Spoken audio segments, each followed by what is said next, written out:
Hi, Mom and Sir. My name is Annalyn Calayo Gache. I am 36 years old. I am single. I have 3 kids, 1 girl and 2 sons.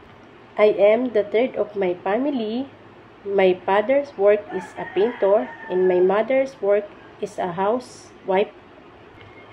I am a Roman Catholic and I don't have restriction of foods. I can speak and understand English. I want to work in Singapore because I want to help my family by providing her needs. And I also want to have my own house.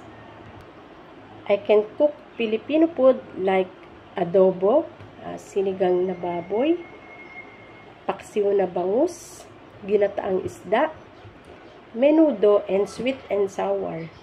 And I also know how to make vegetable salad, pasta, and also I know how to cook marag. I can do housework chores like sweeping, mopping, wiping, wash clothes, and also ironing, and others. If you have a kids, I know how to take care of them, and I'm willing to take care like my own kids.